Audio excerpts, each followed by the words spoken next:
जय हिंद साथियों, स्वागत है आप सबका कॉम्पिटिशन वॉर के यूट्यूब चैनल में। मेरा नाम है संदीप, उपस्थित हूँ आपके लिए लेकर एक नई वीडियो। दोस्तों, आज की वीडियो में बात करेंगे विश्व धरोहर समिति के 46वें सत्र की, जो कि भारत के नई दिल्ली में 21 से 31 जुलाई 2024 में आयोजित किया जाना है। दोस्तों, इसी के संदर्भ में ये न्यूज है, विस्तार पूर्वक आपसे बात करेंगे।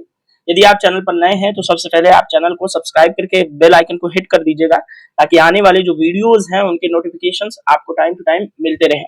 साथ ही इस वीडियो में हम दोस्तों यूनेस्को की भी बात करेंगे, देखेंगे यूनेस्को क्या है, इसकी स्थापना वगैरह कब हुई थी। तो चलिए आइए वीडियो को स्टार्ट करते हैं।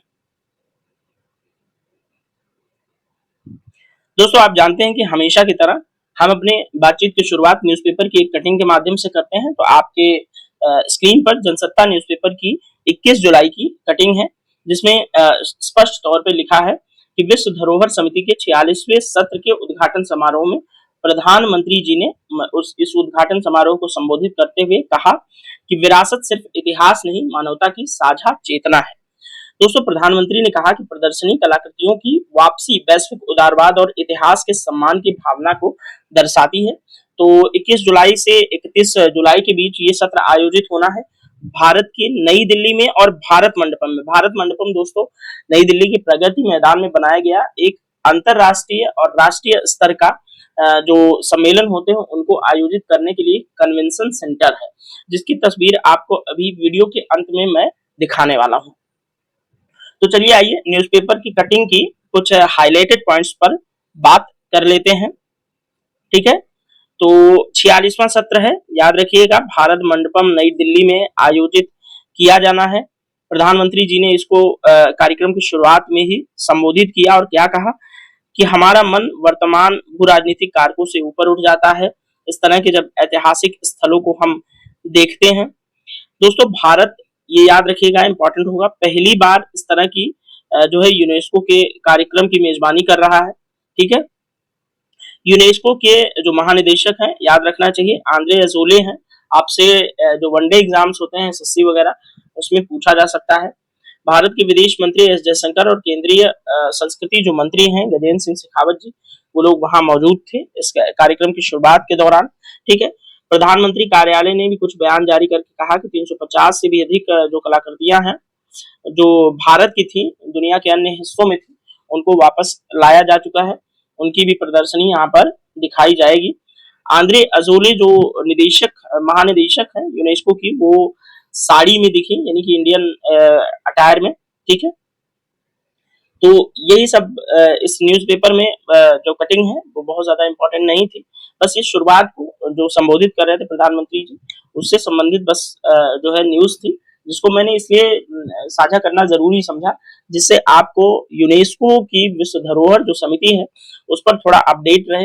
अब जब यूनेस्को की विश्व धरोहर समिट पूर्ण हो जाएगी, उसके बाद आखिर भारत की वो कौन कौन से ऐसे मोन्यूमेंट रहे या जो भी विरासतें रही जिनको यूनेस्को ने अपनी विश्व धरोहर सूची के अंदर शामिल किया, उसकी भी हम एक अनदर वीडियो में 31 या 1 अगस्त के आसपास, 31 जुलाई या 1 अगस्त के आसपास एक वीडियो प्रसारित करके हम आपको जानकारी दे देंगे। तो इस जो न्यूज़पेपर कटिंग है उसमें इतना ही। आगे बढ़ते हैं, यूनेस्को वगैरह के बारे में कुछ बातचीत आपसे कर लेते हैं।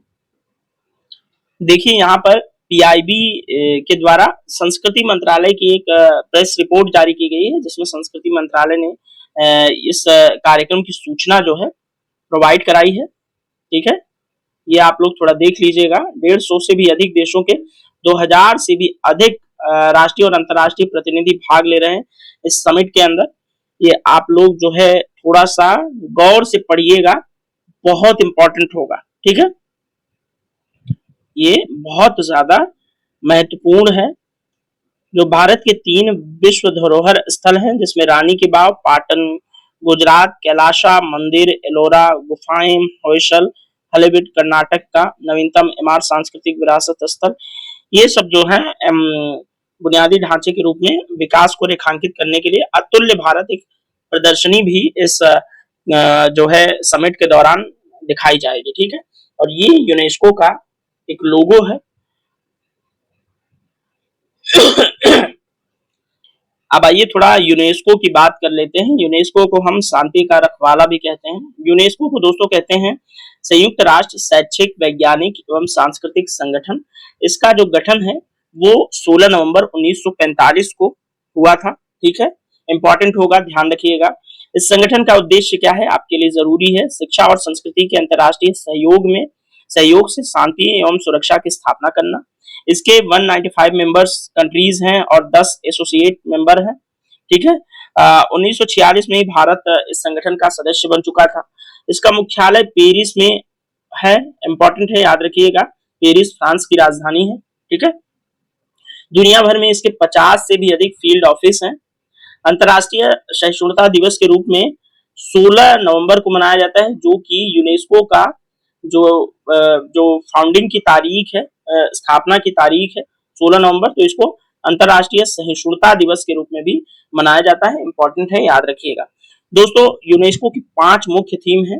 ये शिक्षा, प्राकृतिक विज्ञान, सामाजिक और मानव विज्ञान, संस्कृति और सूचना एवं संचार के जरिए पूरी दुनिया में काम करता है, अर्थात इन सभी चीजों को बढ़ावा देने के लिए उत्तरदायी है यूनेस्को। ठीक है दोस्तों, यहाँ पर कुछ इस बार भारत में जो 46वां सत्र आयोजित हो रहा है उस पर इंफॉर्मेशन दी हुई है, इंपॉर्टेंट है, याद रखिएगा। ठीक है, विश्व धरोहर जो समिति है वो क्या करती है, तो उन स्थलों का चयन करती है जिन्हें यूनेस्को के विश्व धरोहर स्थलों के रूप में सूचीबद्ध किया जा सकता है। दोस्तों, इस बार भारत की तरफ से भारत की राजधानी नई दिल्ली को, साथ ही असम के अहोम राजाओं के एक मोन्यूमेंट को हो सकता है कि संभावित है कि इस बार यूनेस्को की वर्ल्ड हेरिटेज साइट की जो इंडेक्स है उसके अंदर शामिल किया जाए, क्योंकि भारत की तरफ से प्रमुख तौर पे इन चीजों को प्रोजेक्ट किया जा रहा है।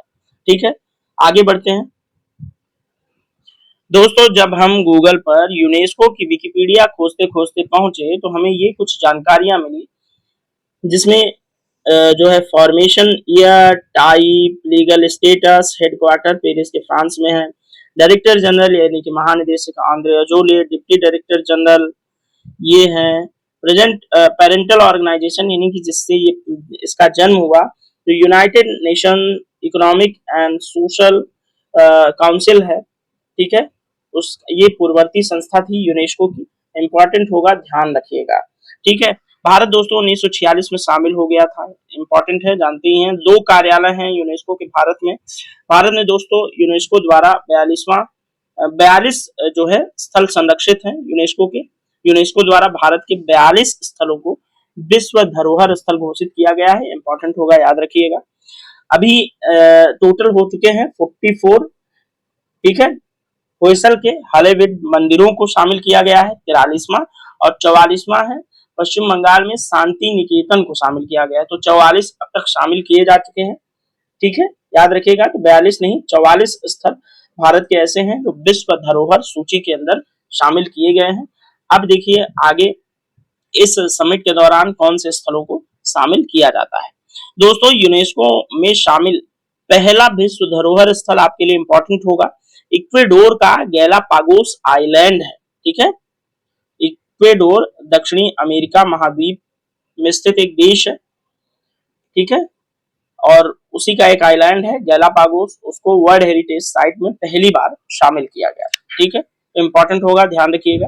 यूनेस्को के प्रथम अध्यक्ष जूलियन हक्सले थे, जो कि ग्रेट ब्रिटेन से थे, इंपॉर्टेंट होगा, ध्यान रहे। प्रत्येक 2 वर्ष के बाद यूनेस्को की एक सामान्य सभा आयोजित की जाती है, जो कि इस बार भारत में आयोजित की जा रही है, इंपॉर्टेंट है, ध्यान रखिएगा। ठीक है, अब आइए थोड़ा सा आपको जो भारत मंडपम है, जो इंडिया का एक बड़ा ही बेहतरीन कन्वेंशन सेंटर बनाया गया है, उसकी एक तस्वीर आपसे साझा करता हूँ। है वो कन्वेंशन सेंटर जिसका नाम है भारत मंडपम। ठीक है, यहाँ पर नटराज की मूर्ति लगाई गई है भारत मंडपम के एकदम एंट्री गेट पर। ठीक है, और जो लोग दिल्ली में रहते हैं इसको विजिट कर सकते हैं, दिल्ली में रहने वाले लोग मैक्सिमम इसको जानते हैं इसके बारे में। ठीक है, तो बस इसी जो है इमारत के अंदर यूनेस्को के 46वें सत्र का आयोजन किया जाएगा। ठीक है, तो बस इस वीडियो में इतना ही। वीडियो कैसा लगा आप कमेंट बॉक्स में अपनी प्रतिक्रिया जरूर दर्ज कराएं। ठीक है, और अब इस वीडियो में इतना ही, मिलेंगे नेक्स्ट वीडियो में, तब तक के लिए thank you so much, bye bye.